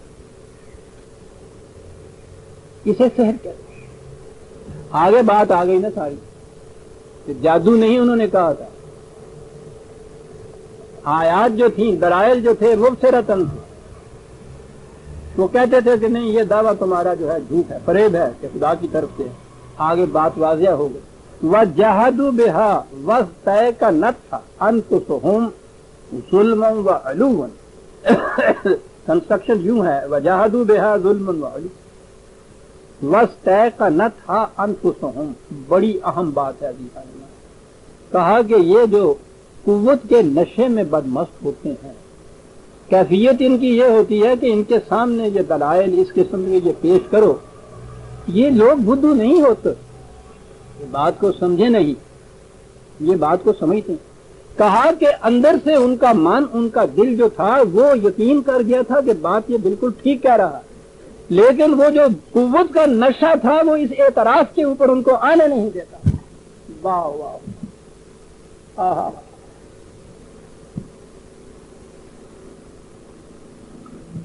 ساری کہانی کیا گیا قرآن دو لفظوں میں۔ یہ جو کئی دفعہ بیٹھ کے سوچا کرتے ہیں کہ صاحب یہ بات میری تمہاری سمجھ میں آ رہی ہے، یہ جو اتنے بڑے ارباب سیاست، ارباب اقتدار ہیں، کیا ان کی سمجھ میں یہ بات بھی نہیں آتی؟ وہ کہتا ہے سمجھ کی بات نہیں، سمجھ میں تو ان کے آ گئی ہی، جو کچھ اس سے چھنتا نظر آتا ہے نا وہ اس کا اعتراف نہیں کرنا، اور یہی چیز ہے آخر میں جو ان کی موت کا باعث ہو جاتی ہے۔ عزیزان ایمان، قرآن نے کہا تھا نفسیاتی تبدیلی کے اوپر دار و مدار ہے قوم کا۔ یہ جو چیز ہے نا کہ اندر سے دل ایک حقیقت کا اعتراف کر رہا ہو، باہر کی مفاد پرستی جو ہے وہ اس کی مخالفت کر رہی ہو، اندر ایک کنٹراڈکشن پیدا ہو جاتی ہے، یہ جو نفسیاتی کشمکش ہے یہ ان کی تباہی کا موجب ہوتی ہے۔ کامتے ہوئے ہاتھوں سے کبھی بھی نشانہ وہ گولی نشانے پہ جا کے نہیں لگا کرتے، وہ تو پوری خود اعتمادی ہونی چاہیے۔ اور جب بھی آپ کے ہاں کسی قسم کا ریب آ جائے، قرآن نے اسی لیے ریب کہا ہے، شک نہیں کہا پہلی، ذالک الکتاب لا ریب فیہ۔ ریب کہتے ہیں اس قسم کی جو کشمکش پیدا ہوتی ہے، اس سے جو ایک ذوق پیدا ہوتا ہے نا، کپ کپی پیدا ہوتی ہے، اضطراب پیدا ہوتا ہے، اسے کہتے ہیں۔ کہا اس کتاب کے مطابق فالو کرو گے تو اس قسم کی کبھی کپ کپی پیدا نہیں تمہارے اندر ہوگی، ایک سیلف کانفیڈنس پیدا ہو جائے گا تمہارے اندر۔ اور یونس نے کہا کہ ایک ایک تم میں سے 20 کے اوپر بھی بھاری ہو جائے گا، ہوتا ہے۔ یہ جو کیفیت ہے نا کہ اندر سے دل مان رہا ہے کہ یہ ٹھیک کہہ رہا ہے، باہر کی مسلطیں جو ہیں وہ اس کے اعتراف کی اجازت نہیں دیتی، بڑی گہری کشمکش ہوتی ہے نفسیاتی، اس سے وہ مارا جاتا ہے۔ اس سے قرآن نے آگے کہا نا کہ فانظر کیفا کان عاقبۃ المفسدین، مفسد فساد کہتے ہیں ناہمواریاں پیدا کرنے والے، کہتا کہ وہ جن کے پہلے اپنے اندر ناہمواری پیدا ہو گئی ہے، پھر وہ قوم میں یہ کچھ پیدا کرتے ہیں، وعدہ کچھ کرتے ہیں، اندر دل میں کچھ اور ہوتا ہے، قوم میں ناہمواریاں پیدا کرتی، کہتا ہے پھر دیکھو کہ اس قسم کے لوگوں کا جن میں یوں سیلف کنٹراڈکشن کی کشمکش پیدا ہو جاتی ہے، ان کا انجام کیا ہوا کرتا ہے۔ آپ دیکھ رہے ہیں کہ یوں نظر آتا ہے کہ ایک تاریخی کہانی بیان کر رہا ہے قرآن، تاریخی کہانی میں کیا کچھ وہ کہتا چلا جا رہا ہے، بنیادی اور اساسی جو پرابلم اور مسائل اور ان کا حل ہے زندگی سے متعلق، اجتماعی حیات سے متعلق، یوں لفظوں ہی لفظوں میں وہ بیان کرتا ہوا چلا جا رہا ہے آگے۔ اور یہ حضرت موسیٰ علیہ السلام کے متعلق بنی اسرائیل کی پوری درمیانی داستان یہاں نہیں آئی، وہ دوسرے مقامات پہ آئی۔ اس کے بعد اس کا آخری دور جو ہے جس میں پھر حضرت داؤد اور حضرت سلیمان علیہ السلام آتے ہیں، بات وہاں سے شروع ہو جاتی ہے۔ اور یہاں اس نے فرعون کی داستان کے بعد فوری یہ لے آنا جو ہے جس کے اندر بہت بڑی گہری مصلحت، اقتدار فرعون کے پاس بھی تھا، اقتدار سلیمان اور داؤد کے پاس بھی، یہی علاقہ جہاں ان کی مملکت تھی یہ فرعون کی مملکت کا حصہ تھا، اسی علاقے میں فرعون کی مملکت بھی تھی، اسی علاقے میں اب سلیمان اور داؤد کی مملکت بھی، یہی علاقہ ہے۔ اب اس نے بتانا ہے مثبت طور پر دوسری جھلک کہ وہی سرزمین، وہی اقتدار جب خدا کے رسولوں کے ہاتھ میں آتا ہے تو پھر کیا کیفیت پیدا ہوتی ہے. تو یہ جو تھا نا کنٹراسٹ فرعون کی ملوکیت اور اس کے بعد ان کا دور شہنشاہیت جسے کہتے ہیں، فوراً اس کے بعد قرآن کے لایا ہے. وَلَقَدْ آتَيْنَا دَاوُودَ سُلَيْمَانَ، پہلی چیز تو یہ کہ داؤد و سلیمان کو مملکت ملی، وہ بزور شمشیر نہیں ملی ہے، نہ ہی وہ دہشت اور وحشت کی بنا پر اس کو قائم رکھتے تھے. آتینا علماً، اس علم کے اندر تو یہ انسانوں کا خود اقتصادی علم جو کائنات کے متعلق ہے وہ بھی ہے، اور وحی کا علم بھی اس کے اندر شامل ہے. دونوں علم ہوتے ہیں نبی کے پاس. یہ نہیں ہوتا کہ وہاں کا وہ علم اس کو مل جاتا ہے اور اس کے بعد جب وہ علم والی بات ختم ہوئی ہے تو پھر یہ نبی جو ہے بالکل معاذ اللہ اتنا دور رہ جاتا ہے. یہ نہیں ہوتا کہ آٹومیٹن ہوتا ہے یہ کہ وہاں سے تو یہ آ گئی بات، اس نے اور ٹیپ ریکارڈر کی طرح اس نے یہ چیز جو تھی پلے بیک کر دی اور پھر اس کے بعد ڈبے کا ڈبہ رہ گیا. اس کی تو ہستی بڑی عظیم ہوتی ہے. علم وقال الحمد للہ الذی فضلنا علی کثیر من عبادہ المؤمنین. کیا بات ہے، عزت اور انکسار کی بھی یہ کیفیت. خدا کے رسول بھی ہے، نبوت بھی ملی ہوئی ہے، مملکت عظیم بھی ملی ہوئی ہے، اور اس کے بعد کہا یہ جا رہا ہے کہ خدا کا شکر ہے اس بات کے اوپر. اس کے سامنے شکریہ میں سر نیاز ہمارا جھکا ہوا ہے انسانیت کے مقام پہ پہنچنے کے باوجود. کس بات پہ؟ کہ اس میں اکثر مومنین سے ہم کو فضیلت آ، اکثر مومنین، سب سے نہیں کہا. حالانکہ مقام یہ تھا کہ یہ کہہ سکتے تھے. یہ تھے چنگی کا ٹوریا جڑا ہے گا وہ سمجھ جائے گا جو سلام دا ٹرک والا سارے میں آ کے میں بیٹھا ہے. وہ نبوت اور شہنشاہیت کے مقام کے اوپر ہیں. یہ ہے صحیح علم کا نتیجہ. فضلنا علی کثیر من عبادہ المؤمنین، اور عباد المؤمنین میں انبیاء بھی آئیں گے، کیونکہ قرآن نے خود کہا ہے. ایک طرف تو یہ کہا ہے کہ کہو لا نفرق بین احد من رسل، ہم ان رسولوں کی رسالت میں کسی قسم کا تفرقہ نہیں کر سکتے، فرق نہیں کرتے.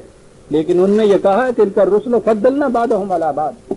یہ رسول جو ہیں ان کو اس اعتبار سے کہ ان کے فرائض کتنے وسیع تھے، کام تھے، کتنے اہم کام انہوں نے کیے، بعض کو بعض پہ فضیلت حاصل ہے.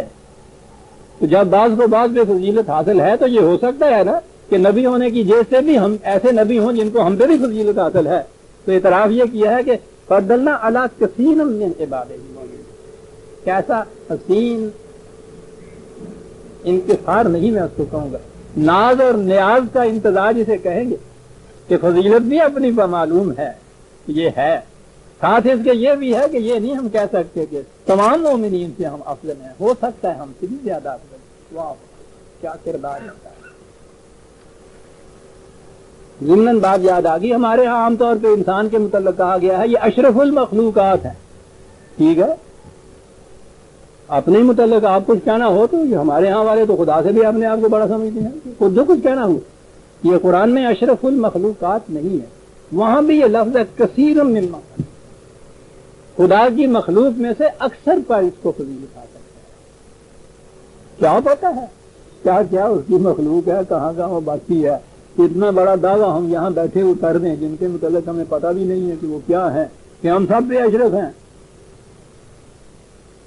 قرآن ہے یہ جانے مان، یہ اس کا دعویٰ نہیں ہے. اشرف المخلوق انسان کو جو کہا ہے کثیر میں،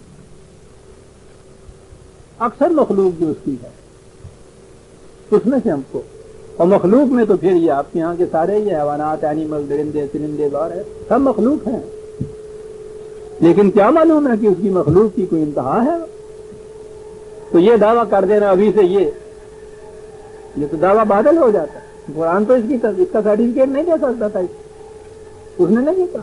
ہم خود اپنے آپ کو ہی کہہ رہے ہیں اشرف ال، ساڑا منہ دیکھو اشرف المخلوقات.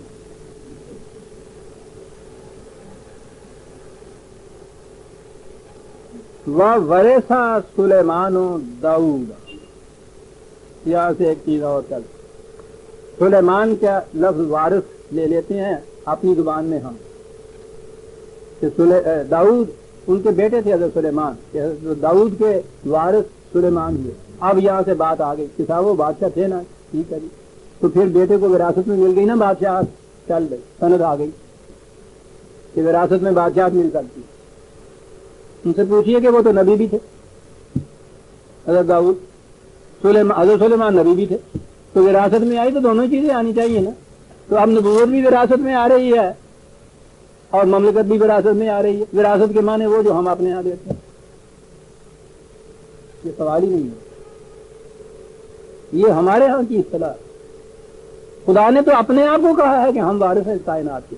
تو وراثت اگر باپ کے بعد بیٹے کی ہو تو اللہ میاں پیو کہڑا ہے ایسی جاؤ وارث بندہ پیو.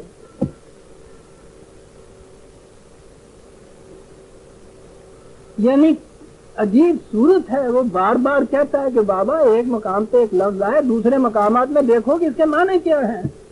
نہیں, ہم اسی ایک مقام پہ آ جاتے ہیں, اپنے ہاں کا وہ ترجمہ کرتے ہیں, پنجابی جو قرآن اترے ہے, اور اس کے مطابق پھر اس کے اوپر تنکوں کے اوپر ہاتھی گزارتے ہیں, پل بناتے ہیں کہ وراثت میں یہ چیز آ سکتی ہے. اور پھر یہ وراثت والی بات جو پھر اولاد میں چلتی ہے وہ پوچھو نہیں, پھر وہ اولاد کیا سے کیا بنتی چلی جاتی ہے.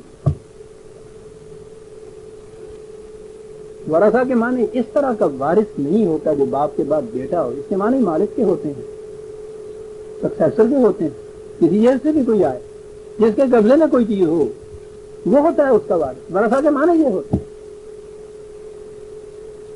انہیرٹ کرنا جسے ہم کہتے ہیں نا, یہ وہ معنی نہیں ہوتے. کسی چیز کا قبضے میں ہونا اسے کہتے ہیں. داؤد کی مملکت اتنی بڑی جو تھی نبوت, اس کے بعد سلیمان جو تھے وہ ان کے قبضے میں آئی, ان کی ملکیت میں آئی, ان کے پاس آئی. اسے کہیں گے ہم عربی زبان میں وہ اس کے وارث ہوئے, جسے ہم کہتے ہیں اس کے مالک ہوئے. باپ اور بیٹے کا سوال نہیں. اور اگر یاد رکھیے باپ اور بیٹے کا بھی سوال ہو, جتنی کوالیفیکیشن, جتنی جوہر, جتنی خصوصیات کسی خاص ایک منصب کے لیے چاہیے, اگر وہ کسی باپ کے بیٹے میں موجود ہیں تو اس بیٹے کو کیوں نہ ملیں جناب؟ محض اس لیے کہ یہ اس کا بیٹا کیوں ہے. یہ چیزیں اس کے بیٹے ہونے کی وجہ سے نہیں ملیں گی, انفرادی طور پر خود اس میں یہ چیزیں موجود ہیں. تو قرآن جہاں کسی بیٹے کو اس لیے مستحق نہیں قرار دیتا باپ کی تمام چیزوں کا کہ محض اس لیے کہ وہ اس کا بیٹا ہے, اسی طرح سے وہ کسی بیٹے کو ڈسکوالیفائی نہیں کرتا اس بنا پہ کہ ساری خوبیاں تجھ میں موجود ہیں, ٹھیک ہے, لیکن تم چونکہ اس کے بیٹے ہو اس لیے تم نہیں بن سکتے. یہ الگ بات ہے کہ احتیاط کے تقاضے ایسے ہوئے ہماری تاریخ میں کہ انہوں نے کہا کہ اس سے شائبہ اس کا پڑ جائے گا, کہ شاید بیٹے کی حیثیت سے یہ دیا. حضرت عمر کو جب رضی اللہ تعالیٰ عنہ کہا گیا, عبداللہ بن عمر جو ہیں یہ اس وقت تو مملکت میں سب سے زیادہ ہمیں معزون نظر آتے ہیں, وہ تو انتخابی تھی خلافت جو تھی, تو آپ ان کو کیوں نہیں سجیسٹ کر دیں؟ انہوں نے کہا کہ ٹھیک ہے, مجھے بھی معلوم ہے اس بچے میں یہ بڑی خوبیاں اس نوجوان میں ایسی ہیں, لیکن احتیاط کا تقاضا بہتری ہے, کیونکہ ابھی ایران کا اثر غالباً ان لوگوں کے اوپر کہیں آ سکتا ہے کہ جہاں یہ موروثی چیز تھی تو ایک کوالیفائڈ کو چھوڑ دینا جو ہے اس سے ایسا نقصان نہیں پہنچے گا جیسا اس کی وجہ سے اگر یہ اثر پذیر بات ہوگی نا کہ عمر کا بیٹا ہونے کی وجہ سے اس کو یہ چیز مل گئی ہے, یہ تباہ کر کے رکھ دے گی قوم کو. اس لیے نہ صرف یہ کہ وہ یہ نہیں کہ ان کو نامزد نہیں کیا, وہ جو انہوں نے سجیسٹ کیے تھا نا, وہ جو کونسل بنائی تھی انتخابی, کہا تھا کہ اس بیٹے کو اس کونسل کا ممبر بھی نہ بنانا. ٹھیک ہے, یہ بھی تقاضا ہے. تو میں نے عرض کیا نا کہ ورثہ کے معنی یہ نہیں ہے کہ وہ انہیرٹ کر کے وارث ہو جاتا ہے. قال یا ایھا الناس علمنا منطق الطیر واوتینا من کل شیء ان ھذا لہو الفضل المبین.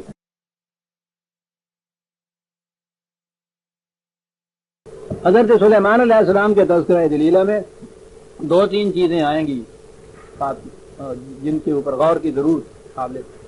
منطق الطیر, ترجمے آپ کے یہاں کی تفسیریں ساری, پرندوں کی بولی ان کو سکھائی گئی. اور آگے ہے ھذا لہو الفضل المبین, انہوں نے کہا یہ بھی خدا کا بہت بڑا فضل ہے. پرندوں کی بولی وہی کے ذریعے سکھائی گئی ہوگی نا, عام تو ہے نہیں, پرندوں کی بولی سکھائی گئی. یہ کون تھا یہ فضل عظیم ہے صاحب جس کا ذکر کیا جا رہا ہے, پرندوں کی بولی. اب آپ دیکھیے اس کے بعد پھر جب دلائل ہمارے ہاں لائے جاتے ہیں، نام ان کا دلائل رکھا جاتا ہے، تفسیریں آپ دیکھیے نا کہ جی وہ ٹھیک ہے پرندے ہمارے آپ کی طرح تو نہیں بولتے، لیکن ان کی حرکات سکنات چہچہ ہے ان کا، چی چی پی پی، یہ جو چڑی مار ہوتے ہیں پرندوں کو پکڑنے والے جس میں ہے وہ خوب پہچانتے ہیں ان چیزوں کو، کیا بھی یہ کس چیز کو چاہتے ہیں، کیسے آواز دیتے ہیں، ان کو بھوک لگی ہے، وہ خوب پہچانتے ہیں ان چیزوں کو، گویا ہے ان چیزوں کو۔ تو اگر یہ وہ چیز تھی کہ جن کو چڑی مار بھی جانتے ہیں، تو یہ خدا کے ایک پیغمبر کو وحی کے ذریعے یہ باتیں بتانا اور اس کا کہنا ھذا لہو الفضل المبین، کیا بات ہے اس فضل مبین منطق ہوتا ہے۔ آگے جا کے ایک ہدہد آتا ہے کہ وہ چکیرا جڑا ہوں کہ جی یہ ہدہد ہے، اسی میں آگے جا کے آتا ہے کہ وہ ایک وادی میں سے گزرے، وہ چیونٹیوں کی وادی بھری ہوئی تھی، اور وہ چیونٹی جو تھی ابھی آتا ہے النمل، اس سورت کا نام ہی وہاں سے ہے، نمل چیونٹی کو کہتے ہیں کہ وہ وادی تھی چیونٹیوں کی، تو وہ جو ان کی سردار تھی چیونٹی، اس نے دعائی دی باقیوں کو کہ بلوں میں گھس جاؤ، سلیمان آ رہا ہے، اس کا لشکر آ رہا ہے، کچل دے گا، وہ سب بھاگی ہوئی بلوں میں گھس گئی۔ یہی بڑی چیز چیونٹیوں کی وادی، ہدہد وہ منطق ہوتا ہے یہ سارا کچھ۔ اور پھر آگے جو تھا کہ وہ عفریت تھا، اس نے کہا کہ میں اس کا تخت جھوٹ لے کے آتا ہوں آنکھ جھپنے کے عرصے میں، اور وہ یہاں آئی اور وہ یہاں، یہ سارا صاحب واز کے لیے بڑی دلچسپ چیز، سامری کے لیے اس میں بڑا میٹیریل، اور پھر جب بڑھا بھی دیتے ہیں کوئی زیب داستان کے لیے تو پھر تو پوچھو نہیں، زیب داستانی جب ہوئی وہ وادی ہوئی چیونٹیوں کی، چیونٹی جو اس کی ملکہ تھی اس کے متعلق تفسیروں کے اندر آپ کہاں دیکھیے، چیونٹی کے متعلق لکھا یہ ہے کہ وہ بھیڑیے کے برابر چیونٹی، جی کہاں لنگڑی تھی، نام تک دیا ہوا ہے، جرمی یا جرمس نام بھی تھا اس کا، نام بھی اکیلی تھا نام، بھیڑیے جتنی تھی۔ تو یہ کچھ اگر نہ ساتھ اس کے لگائے، شوگر کوٹڈ نہ بنائے، دکھے کیسے باہر ہے؟ ساری تفسیروں میں آپ کو منطق کو تیر انہوں نے بولیاں سمجھ لے سکتا ہے۔ ایک بات ہے ساری جو پوچھنے کی، ان سے کہیے کہ صاحب یہ بات آپ کو کیسے پتا چلا کہ بھیڑیے کے برابر کی نام اس کا یہ تھا، اور اسے کہنے کے صاحب وہ کتاب میں لکھا ہے، تفسیر میں لکھا ہوا ہے، ان کے لیے تو تفسیر میں لکھا ہے۔ وہ تفسیر والا جو بیضاوی ہے اس سے کوئی نہیں پوچھتا کہ تمہیں کیسے پتا چلا جی، وہ تو ہم سے پتا چل گیا کہ تفسیر کے لیے آئے، اس سے بھی تو کوئی پوچھنا چاہیے۔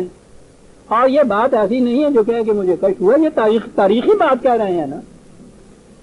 حضرت سلیمان علیہ السلام کا ایک وہ ایک یورش ہے، ایک انہوں نے حملہ کیا ہے، یروشلم سے وہ چل رہے ہیں، یمن میں پہنچ رہے ہیں، ملکہ سبا کا جو ملک ہے، تاریخی چیز ہے، تاریخ میں یہ واقعات موجود ہیں، اس دور کی تاریخ مرتب ہوئی ہے، اس راہ گزر کا اس میں پتہ دیا ہوا ہے، نشانات دیے ہوئے ہیں۔ اب یہ تاریخ کی ایک بات ہو گئی تو کوئی تاریخی سند ہونی چاہیے نا اس کے کہنے کے لیے کہ بھیڑیے جتنی تھی، لنگڑی تھی، جرمی تھی، نہیں کوئی نہیں۔ ان لوگوں کو سند دینے کی ضرورت ہی نہیں ہے، یہ خود سند ہو، وہ لکھ جاتے ہیں، اور اس کے بعد آنے والے جو ہیں ان کے لیے تو جی وہ لکھا ہے تفسیر میں۔ آپ ان دارالعلوموں کے جو یہ طالب علم ہوتے ہیں کبھی ان سے بات کیجیے، اسے کہا تمہیں کیسے پتا، کبھی میں نے کتاب میں پڑھا، یہ کہتے ہیں میں نے کتاب میں پڑھا، یعنی یہ آپ کے ہاں ہے علم کی سطح کہ ان سے کوئی نہیں پوچھتا، یعنی یہ چیز کہ حضرت آدم علیہ السلام جمعۃ الوداع کو پیدا ہوئے تھے، دس بھی وہ آدم تو پہلا جڑا جمیا تو کتنے سے کھلوتا ہے جو تمہیں پتا کہ جمعے والے دن جمیا تھی۔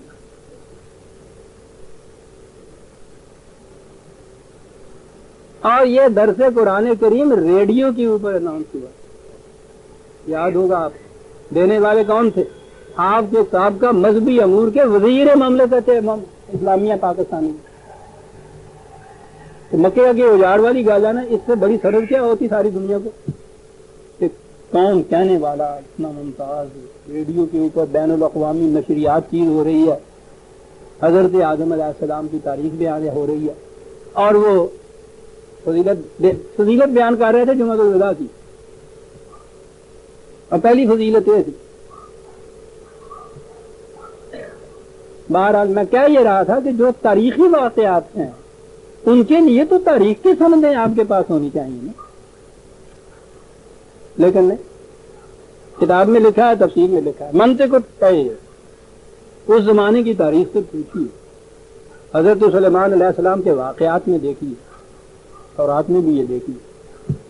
یہ تیز رفتار، تیر کے معنی ہوتا ہے اڑ کے جانے والی چیز، پرندے کو تیر کہتے ہی، اور اسی سے آپ جانتے ہیں ایروپلین کو طیارہ کہتے ہیں. آپ یہ وہی توڑے کے ساتھ ہے، تیر ہی ہے یہ، اور یہ اس لیے طیار انہوں نے لفظ استعمال کیا کہ یہ بہت تیز جاتا ہے. اس زمانے کے گھوڑوں کے رسالے ہوتے تھے فوج میں، اور اس دور کے اندر تو پھر یہ تیز رفتار گھوڑے جو تھے یہ تو بڑی ایسٹ کی چیز تھی. حضرت سلیمان کی علیہ السلام مملکت بڑی وسیع تھی. قرآن نے بتایا ہے کہ ان کے پاس نیوی کا سامان بھی تھا. ان کے کہا نا کہ ان کی کشتیاں جو تھیں وہ کتنا سفر دن میں کر لیا کرتی تھی.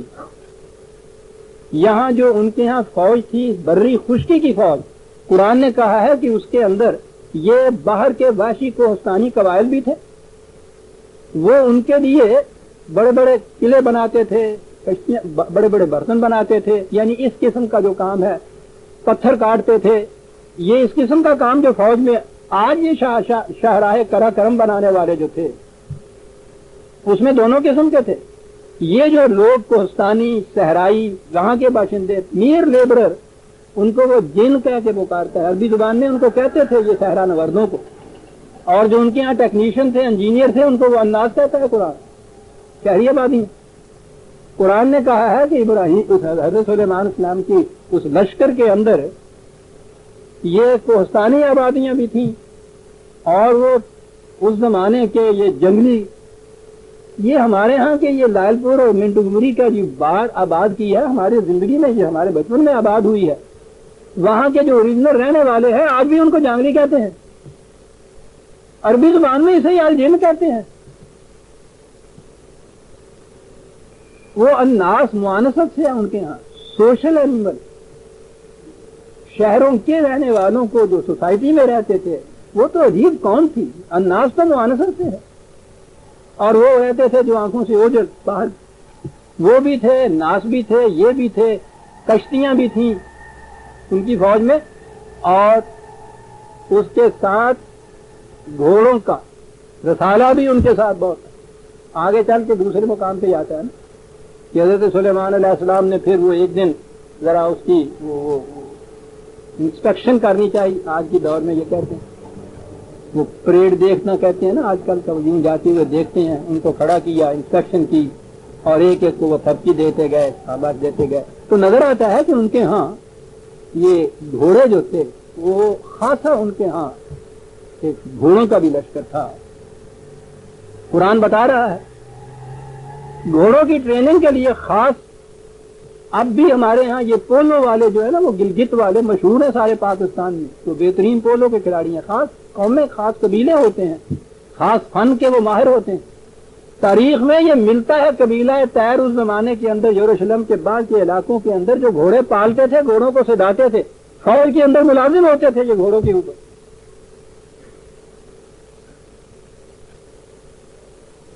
منطق کے معنی بولی نہیں ہوتی، فن ہوتا ہے. جو چیز کسی کو ٹرین کرنے کے لیے سکھائی جاتی یہ ہوتا ہے. کہا کہ یہ ٹھیک ہے، گھوڑوں کا لشکر بھی تھا، وہ فن والے بھی تھے، لیکن ان کی کیفیت یہ نہیں تھی کہ اس طرح ان کو ملازم کیا اور آپ ان کو جانتے ہی نہیں تھے. خود بھی اس فن کے ماہر تھے، اور ہونا ہی چاہیے. منطق کو تیر.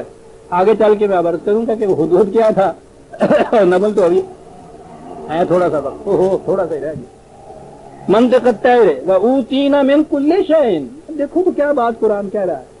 ایک مملکت کے استحکام کے لیے جن ساز و جرات کی ضرورت تھی سلیمان کو وہ حاصل تھی، اور یہ تھی وہ چیز جس پہ وہ کہتا تھا کہ اِنَّا هَذَا لَهُوَ الْفَضْلُ الْمُبِينُ. خدا کا کتنا کھلا ہوا فضل ہے میرے حال کی اوپر. اتنی بڑی مملکت کے استحکام کے لیے جن چیزوں کی ضرورت ہے وہ سارے آرٹلری موجود ہے، انفینٹری موجود ہے، وہ گھوڑوں کے رسالے موجود ہیں، نیوی موجود ہے، ان کا علم بھی مجھے موجود ہے۔ یہ نہیں ہے کہ میں ان پہ ڈیپینڈ کر رہا ہوں، خود بھی سیکھا ہوا ہے۔ وہ جو تھا نا سلیمان کو ہم نے علم بھی دیا تھا، یہ سب چیزوں کا علم۔ وہ ہوشیرا، یہ آگے ہوا ہے، وہ ہوشیرا لسلیمان جنودہ، لشکر کا۔ اشرا کے معنی ہوتا ہے جمع کرنا لوگوں کا۔ اس زمانے کے اندر یہ فوجیں جمع کی جاتی ہیں، عربی زبان میں اس میں کہتے تھے حشر اول اور حشر دوم، وہ آتا ہے۔ اس کے لیے جنود جہاں لفظ ہے، لشکر تھے اس کے سلیمان کے، جمع کیے ہوئے تھے ان میں، من الجن والانس والطیر، طیر کا لفظ ہے یہاں۔ اب یہ کہ صاحب سلیمان علیہ السلام کے لشکر میں جن بھی تھے، جن جڑا جن پوت سوار ہو جاتا، جنہوں ٹول بجا کے کٹ دیتا ہے، بلی کی نسل کیوں ہے، ٹول بجانے جن چلے جانا، جی خلاف اور جن بھی سارے تھے انہوں نے دیکھو یہ بھی وہ آگے لکھا ہوا ہے کہ وہ ان میں سرکشی کرتے تھے کہ وہ زنجیروں سے وہ بیڑیاں پہنا دیتا تھا ان کو، کہ وہ جنوں کو بیڑیاں پہنایا کرتا تھا۔